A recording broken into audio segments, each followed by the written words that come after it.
دوسرا قول یہ کہ ہر وہ چیز جو یبعدک عن اللہ، جو تجھے اللہ سے دور لے جائے، اس سے بچ جانے کا نام تقویٰ ہے۔ اب یہ دوسری تعریف کر رہا ہوں، ہر وہ چیز۔ اب کبھی تعریفات میں آتا ہے کہ دنیا پرستی سے، دنیا سے بچنا، شہوات سے بچنا، گناہوں سے بچنا، کبائر سے بچنا، صغائر سے بچنا، چھوٹے بڑے گناہوں سے بچنا، بہت ساری چیزوں سے بچنا تقویٰ کی تعریف میں بیان کیا جاتا ہے۔ مگر یہ ایک جامع لفظ آ گیا، ہر وہ چیز اے بندے جو تجھے اللہ سے دور کر دے، اس سے بچنے کا نام تقویٰ ہے۔ تقویٰ کا معنی ہم کرتے ہیں نا اردو میں پرہیزگاری، اور یہ بھی کرتے ہیں بچنا۔ بچنا کس سے؟ ہر اس چیز سے جو اللہ سے دور کر دے، ہر وہ چیز جو اللہ سے دور کر دے، اس سے بچنا تقویٰ ہے۔ کیوں کہ تقویٰ اللہ کے قریب کر دیتا ہے۔ جب ہر اس چیز سے آپ بچیں گے جو اللہ سے دور کرتی ہے، اللہ سے دور کیا کرتی ہے؟ نافرمانی اللہ سے دور کرتی ہے۔ وہ جن شہوتوں کا ذکر کیا تھا پہلے درس میں، زینت حب شہوات، زین للناس حب الشہوات، شہوتیں دور کرتی ہیں، دنیاوی لذات کے پیچھے اتباع دور کرتی ہیں، خواہش نفس کے پیچھے جانا دور کرتی ہیں، تکبر دور کرتا ہے، غیبت دور کرتی ہے، چغلی دور کرتی ہے، بے صبری اللہ سے دور کرتی ہے، ناشکری اللہ سے دور کرتی ہے، دنیا کا حرص اور لالچ اللہ سے دور کرتا ہے، تکبر اللہ سے دور کرتا ہے، کبر اور عجب اللہ سے دور کرتا ہے، دنیا پرستی اللہ سے دور کرتی ہے، جاہ و منصب کی طلب اللہ سے دور کرتی ہے، دھوکہ دہی اللہ سے دور کرتی ہے، خیانت بددیانتی اللہ سے دور کرتی ہے، جھوٹ اللہ سے دور کرتا ہے، بے ایمانی اللہ سے دور کرتی ہے، مکر اور فریب اللہ سے دور کرتی ہے، دوسرے کا حق چھیننا اللہ سے دور کرتا ہے، ظلم اللہ سے دور کرتا ہے، ماں باپ کی بے ادبی اللہ سے دور کرتی ہے، اساتذہ اکابر کی بے ادبی اللہ سے دور کرتی ہے۔ الغرض ایک طویل فہرست ہے، ایک ایک چیز کو گنیں گے تو مشکل ہو جاتا ہے۔ بس یہ علم ہو جائے کہ اللہ سے دور کرنے والی چیزیں کیا ہیں اور اللہ کے قریب کرنے والی چیزیں کیا ہیں، بس ایک بنیادی چیز اگر سمجھ میں آ جائے تو بندہ کوئی بھی کام کرے، کسی مجلس میں بیٹھے، کوئی فعل کرے، کوئی کلام کہے، کوئی بات کرے، کسی سے کوئی ڈیلنگ کرے، معاملہ کرے، طرز عمل، طرز گفتگو، طرز عقل، طرز کلام، کوئی بھی کچھ کرے، یہ سوچے کہ یہ جو میں عمل کرنے جا رہا ہوں یا کرنے جا رہی ہوں، یہ مجھے اللہ کے قریب کرے گا یا اللہ سے دور کرے گا۔ بس اب یہ دوسرا نقطہ۔ پہلا نقطہ جس پہ زور دیا وہ یہ تھا کہ یہاں اللہ مجھے دیکھنا چاہتا ہے یا نہیں دیکھنا چاہتا۔ اگر چاہتا ہے کہ میں یہاں ہوں، اس جگہ پر اور اس فعل میں اور اس عمل میں، اگر مجھے دیکھنا چاہتا ہے تو میں یہاں ہوں، رہوں، اور اللہ مجھے نہیں دیکھنا چاہتا یہاں پر تو میں یہاں سے بھاگ جاؤں۔ پہلی بات یہ تھی۔ اب دوسری بات یہ سمجھا رہا ہوں، یوں غور کریں، اب ایک دوسرا اینگل دے رہا ہوں، یوں غور کریں کہ یہ جو کام ہے یہ مجھے اللہ کے قریب کرے گا یا اللہ سے دور کر دے گا۔ دیکھ لیں، یہ ڈٹرمن آپ کے اندر ایک پیمانہ ہے۔ آپ کو یہ چیزیں پوچھنے کے لیے مفتی صاحب کے پاس جانے کی ضرورت نہیں ہے، امام صاحب کے پاس جانے کی ضرورت نہیں ہے، کسی عالم کے پاس، علامہ کے پاس، کسی فاضل کے پاس، مدرس کے پاس، استاذ کے پاس جانے کی ضرورت نہیں ہے۔ اللہ رب العزت نے من کے اندر ایک، آپ کے اندر ایک کسوٹی رکھی ہے، ایک ترازو ہے، ایک پیمانہ ہے من کے اندر، جس سے آپ تعین کر سکتے ہیں کہ میں یہ کام اگر کروں تو مجھے اللہ کے قریب کرے گا یا دور کرے گا۔ ہاں دیکھ لیں، اگر عبادت ہے، نماز ہے، اللہ کے قریب کرے گی، وقت گزر گیا نماز نہ پڑھنا اللہ سے دور کرے گی، روزہ رکھنا اللہ کے قریب کرے گا، روزہ چھوڑ دینا اللہ سے دور کرے گا، زکوٰۃ صدقہ خیرات دینا اللہ کے قریب کرے گا، ہاتھ کھینچ لینا اللہ سے دور کرے گا، دوسرے کی حق کو ادا کرنا اللہ کے قریب کرے گا، اس کے حق سے بڑھ کر اس کو دینا اور قریب کرے گا، اس کے حق کو چھیننا یا حق سے کم دینا دور کرے گا اللہ سے، کسی سے دھوکہ کرنا اللہ سے دور کر دے گا، اور ایمانداری کے ساتھ کسی سے بھلائی کرنا اللہ کے قریب کرے گا۔ مشن کی خدمت کرنا، خیر کی دعوت دینا، نیکی کی طرف لوگوں کو بلانا، نیکی کو پھیلانا، نیکی کو مضبوط کرنا، رات دن اپنی جان نیکی میں کھپانا اللہ کے قریب کرے گا، اور نیکی کی فکر نہ کرنا اللہ سے دور کرے گا۔ لوگوں کے دکھ میں اس کو اپنا دکھ سمجھ کے اس کے ازالے کی کوشش کرنا اللہ کے قریب کرے گا۔ انسانیت سے بھلائی کرنا اللہ سے قریب کرے گا۔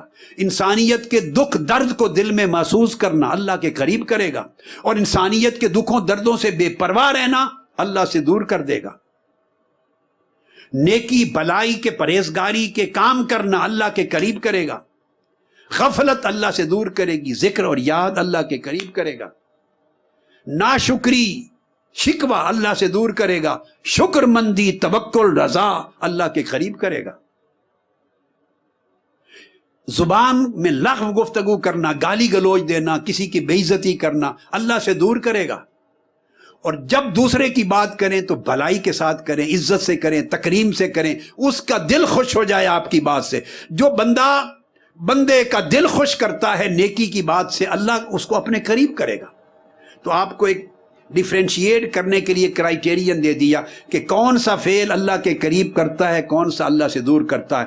تو تقویٰ کی تعریف ہو گئی، ہر وہ عمل اور ہر وہ فعل اور ہر وہ امر اور ہر وہ عادت، ہیبٹ بھی، جو اللہ سے دور کرے۔ اور اللہ سے دور کرنے والی چیز کیا ہے؟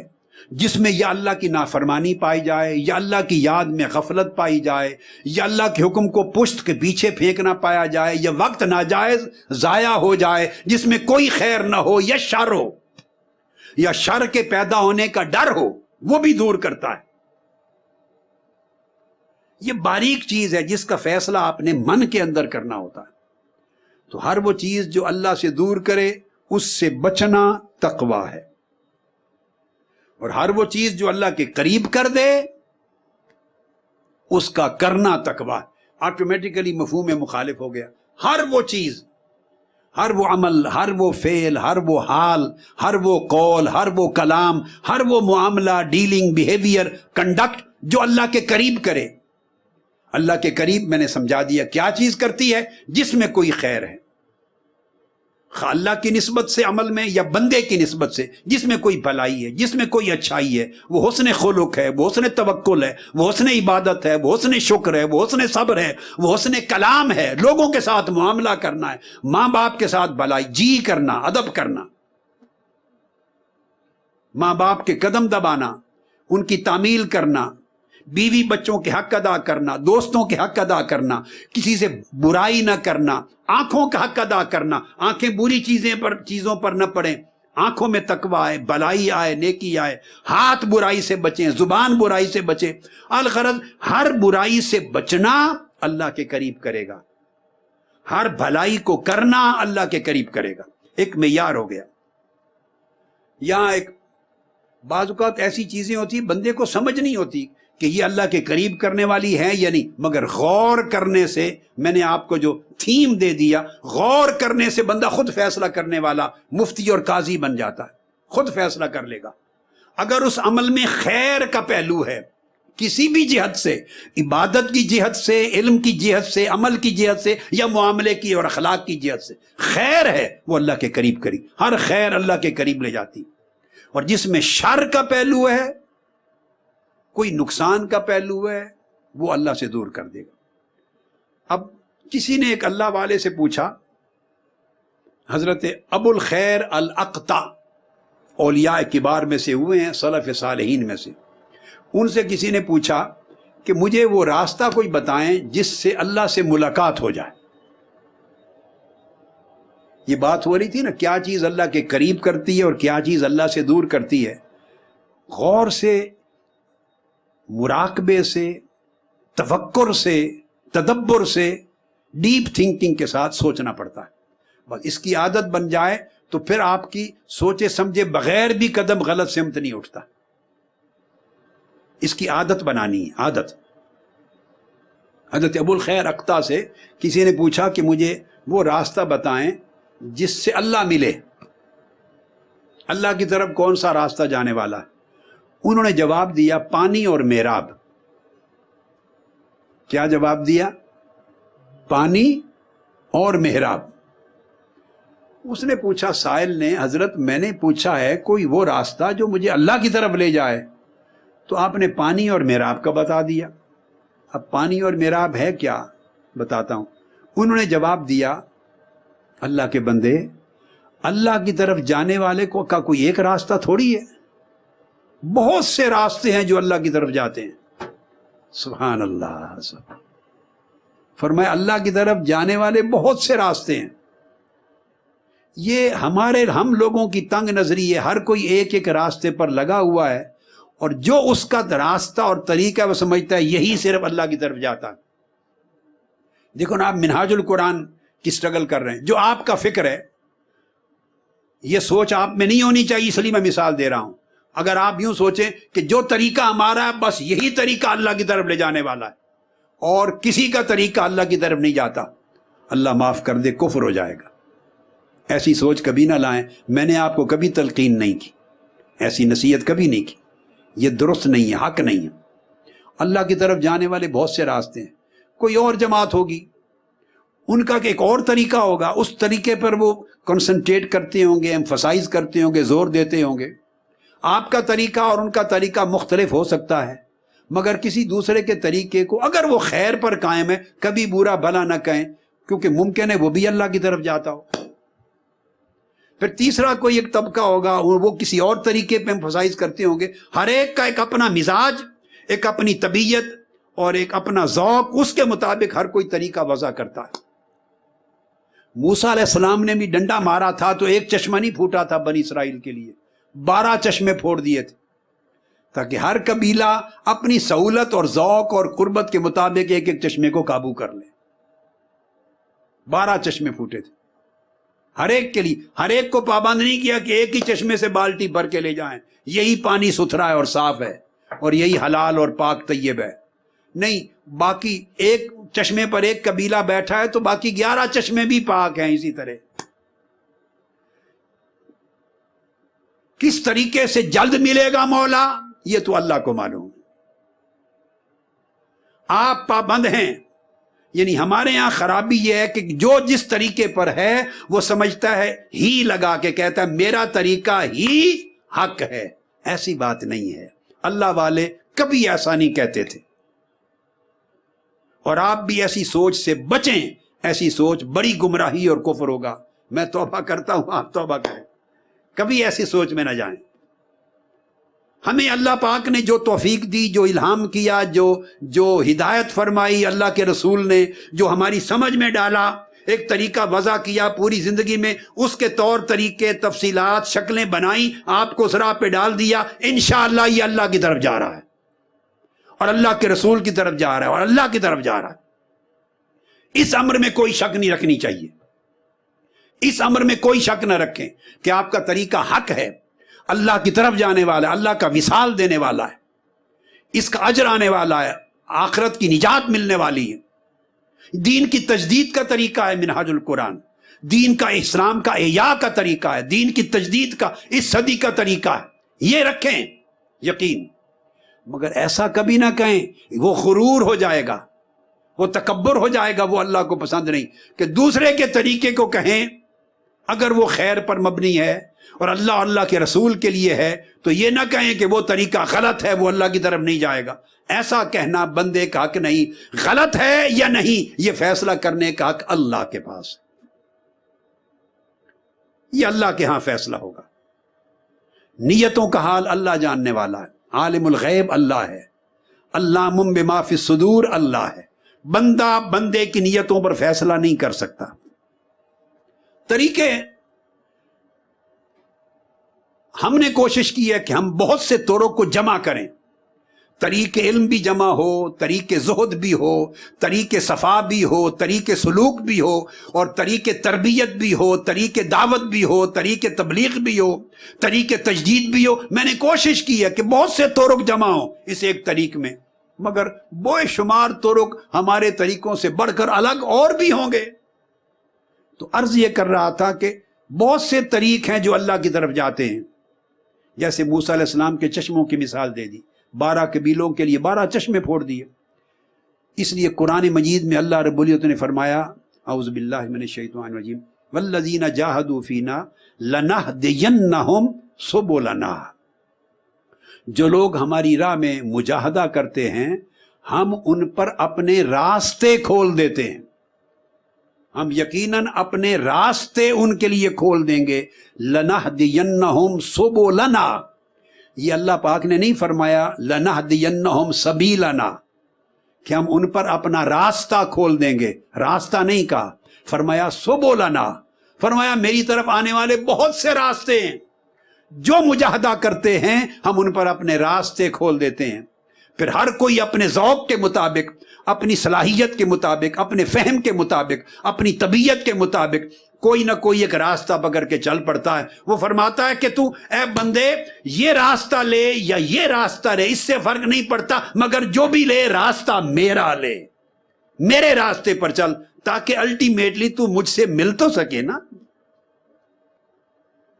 تو یہ میں نے ضمناً بات کر دی آپ کو کہ ہمیشہ بندہ کا حق نہیں ہے کہ وہ غرور کرے، تکبر کرے، عاجزی کرے۔ تو انہوں نے پوچھا، میں نے آپ سے اللہ کی طرف جانے والا راستہ پوچھا تھا، آپ نے پانی اور میراب کا بتا دیا۔ حضرت ابو الخیر اکتا نے کہا کہ بیٹے اللہ کی طرف جانے والے بہت سے راستے ہیں، کوئی شک نہیں، مگر ہم نے جس راستے پر اللہ کا وصال دیکھا وہ تمہیں بتا دیا۔ یوں کہتے ہیں کہ راستے اللہ کی طرف جانے والے بہت ہیں، مگر ہم نے جس راستے کو بڑا مفید پایا وہ منہاج القرآن بتا دیا آپ کو۔ بہت راستے اللہ کی طرف جانے والے ہیں، مگر ہم نے جس راستے کو بہت مفید پایا وہ آپ کو بتا دیا۔ انہوں نے کہا کہ وہ دو راستے ہیں، پانی اور میراب۔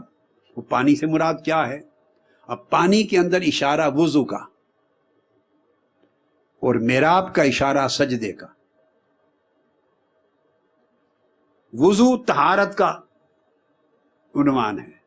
فرمایا کہ بہت راستے اللہ کے وصال کی طرف لے جاتے ہیں، مگر ہم نے جس راہ پر اللہ کو پایا وہ طہارت اور نماز، طہارت اور سجدہ،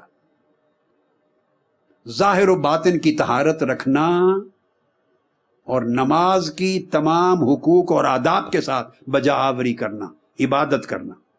جب اس طریق کو پاتے ہیں تو آپ اس راہ پہ چل پڑتے ہیں جس راہ پہ اللہ رب العزت ملتا ہے۔ اب ایک معنی تقویٰ کا ان طرق میں، ایک معنی اور بتا رہا ہوں۔ یہ معنی امام غزالی کی کتاب سے بھی نہیں ہے اور غنیت الطالبین سے بھی نہیں ہے اور کسی اور کتاب سے بھی نہیں ہے۔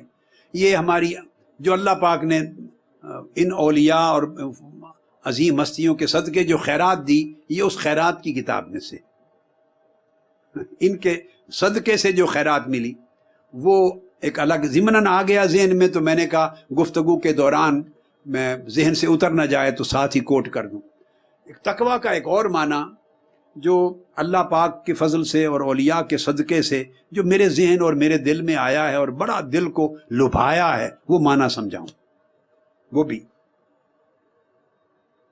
وہ یہ کہ اللہ رب العزت نے ہمیں اس دنیا میں بھیجا تو زندگی کا سامان دیا،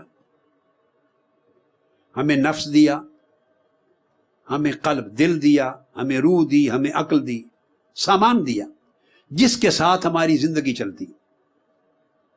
کچھ چیزیں نفس کے ذریعے ہوتی ہیں، کچھ چیزیں قلب کے ذریعے، کچھ روح کے ذریعے، عقل کے ذریعے۔ جسم آیا تو جسم تو خاک میں چلا جائے گا، باقی چیزیں اللہ کے ہاں چلی جائیں گی۔ جب آپ قبر میں رکھیں گے میت کو تو جسم خاک سے آیا تھا اور خاک میں چلا جائے گا، مل کے گھل کے ختم ہو جائے گا۔ روح اللہ کی طرف سے آئی تھی، اللہ کی طرف جانی۔ آپ ایک روح پر ہی کنسنٹریٹ کر لیں نا تاکہ آپ کو سمجھنا آسان ہو جائے۔ جسم اور روح دو چیزیں ہیں۔ جسم آپ آنکھوں سے دیکھتے ہیں، آپ مٹی میں رکھ آتے ہیں، مٹی میں مٹی ہو جاتا ہے، ایک عرصے کے بعد ختم ہو جاتا ہے، خاک بن جاتا ہے۔ روح نہیں خاک ہوتی، روح اللہ کے ہاں چلی جاتی۔ تقویٰ کا معنی یہ ہے کہ اللہ رب العزت چاہتا ہے میرے بندے، جب میں نے تجھے دنیا میں بھیجا تو نفخت فیہ من روحی، میں نے اپنی طرف سے روح دی تھی، تمہارے اندر روح پھونکی تھی، میں نے تمہیں روح دی تقوی یہ ہے کہ جو جس حال میں میں نے تمہیں روح دی اسے حال میں مجھے واپس لوٹا، جس حال میں میں نے تمہیں دی تھی اسی حال میں واپس لوٹا، اسے کرپٹ کر کے نہ لوٹا، داغدار کر کے نہ لوٹا، تاریک کر کے نہ لوٹا، خراب کر کے نہ لوٹا۔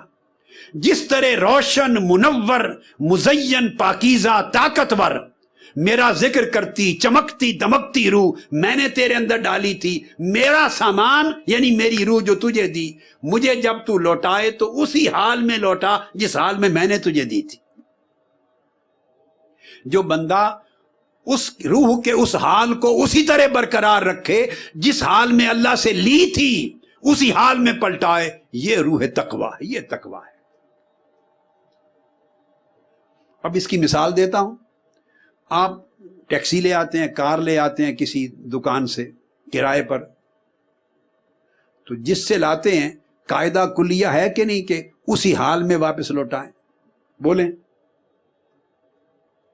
حتیٰ کہ اگر اس نے ڈیزل اور پیٹرول ڈالا ہوا تھا ٹینکی میں تو جتنا ڈیزل اور پیٹرول لے کے آئے تھے اور اگر خرچ ہو جائے تو اپنی طرف سے ڈال کے اتنا ڈیزل یا اتنا پیٹرول پورا کر کے کار لوٹاتے ہیں۔ ایسا ہوتا ہے یا نہیں؟ ورنہ مالک کہتا ہے اگر کار کو آپ توڑ دیں، نقصان کر دیں، کہیں ڈینٹ لگا دیں تو آپ کو پے کرنا پڑ جاتا ہے۔ وہ پے کرنے کو عذاب کہتے ہیں، وہ سزا ہے۔ ڈینٹ لگ جائے تو سزا ہے، جو جرمانہ پڑتا ہے، جرمانہ آخرت کی سزا ہے۔ مالک کہتا ہے جس حال میں میں نے کار دی تھی اسی حال میں واپس لوٹا۔ مالک کہتا ہے جس حال میں نے ایک کرایہ دار تجھے گھر دیا تھا اسی حال میں گھر واپس لوٹا۔ اگر گھر خراب کر کے دے تو وہ پھر آپ کو جرمانہ ڈالتا ہے۔ مالک سے جو چیز آپ استعمال کے لیے لاتے ہیں قاعدہ ہے کہ وہ چیز واپس اسی حالت میں لوٹاتے ہیں۔ اگر خراب ہو گئی تو اس پر سزا ہوتی، جرمانہ ہوتا ہے۔ اس طرح بندے، اللہ نے آپ کو عقل دی پاکیزہ جوہر کے طور پر، اور اگر وہ کرپٹ کر دی، آپ نے خواہش کر دی، منفی کر دی، اس کو مکار بنا دیا، عیار بنا دیا، اس کو بے ایمان بنا دیا، کرپٹ کر دیا، اللہ قبول نہیں کرے گا۔ فرمایا میں نے یہ عقل تو نہیں دی تھی، مجھے اس حال میں پاکیزہ عقل لوٹا، جس حال میں پاکیزہ روح دی تھی اسی حال میں لوٹا، جس حال میں نفس دیا تھا اسی حال میں لوٹا، جیسا دل دیا تھا اسی طرح روشن دل واپس لوٹا۔ لہذا جس بندے کو یہ فکر رہے کہ مجھے اللہ نے یہ امانتیں دی ہیں، میں تو کرایہ دار ہوں، میں تو استعمال کر رہا ہوں، اللہ نے استعمال کے لیے دی ہیں، مالک نہیں بنایا۔ اگر ہم مالک ہوتے تو جیسے چاہتے مس یوز کرتے، کوئی پوچھنے والا نہیں تھا، مگر ہم تو کسی شے کے مالک ہی نہیں ہیں۔ ہمیں تو امانت دی ہے استعمال کرنے کے لیے، مالک تو مولا ہے، جس نے دیا اسی کو جانا۔ یہ معنی ہے اس جملہ قرآنی کا انا للہ و انا الیہ راجعون، اس کا یہ معنی ہے۔ ہم اس جملے کو استعمال کرتے ہیں صرف موت پر، صرف موت پر، کہ ہم اللہ کی طرف سے آئے، اللہ کے لیے تھے اور اللہ ہی کی طرف پلٹ کے جانا ہے۔ ہم نے استعمال موت کے ساتھ کر دیا ہے، نہیں، اگر موت سے نکال کر اس کو زندگی پر استعمال کر دیں تو تقوی نصیب ہو جائے۔ ہم اللہ کی طرف سے آئے اور اللہ ہی کی طرف پلٹ کے جانا ہے۔ چونکہ اللہ کی طرف پلٹ کے جانا ہے تو ہر چیز کو اللہ دیکھے گا۔ اے بندے، میں نے آنکھیں تمہیں دی تھی، آنکھیں کیسے استعمال کی، کان کیسے استعمال کیے، دل کو کیسے رکھا، نفس کو کیسے رکھا، عقل کو کیسے رکھا، ظاہر و باطن کو کیسے رکھا۔ مالک کو ہر چیز جانی ہے، لہٰذا اس دنیا میں استعمال کرتے ہوئے ہر چیز کا خیال رکھیں کہ اللہ کی ملکیت ہے، اس کو بگڑنے نہ دیں، نہ ظاہر کو نہ باطن کو۔ اگر یہ اس حال پہ برقرار رکھنے کی فکر آ جائے تو اس کو تقوی کہتے ہیں۔ اور اس لیے قرآن مجید یاد دلاتا ہے بار بار وَإِلَيَّ تُرْجَعُونَ، تم اس کی طرف لوٹائے جاؤ گے۔ لوٹانے کی بات بار بار اللہ پاک اس لیے فرماتے ہیں کہ تمہیں خیال رہے کہ جب مجھے لوٹانا ہے تو جیسے دیا تھا ویسے ہی لوں گا۔ جس نے میری امانتوں کو خراب کر کے لوٹایا اس کا ٹھکانہ جہنم ہے، اس کو سزا دوں گا۔ یہ تقوی کا ایک اور معنی۔ اور پھر یہ کہ اگر دل اس تقوی کے ساتھ مزین نہ ہو دل، تو اللہ پاک ہر مومن کے دل پہ انوار اتارتا ہے، ہر مومن کے. باقی تعریفات میں چھوڑ رہا ہوں، تو میں باقی انشاءاللہ کل کے مضمون میں تقویٰ کی تعریفات اور معانی بیان کریں گے. یہ بتانا چاہتا ہوں کہ ہر ایک مومن کے دل پہ انوار اترتے ہیں.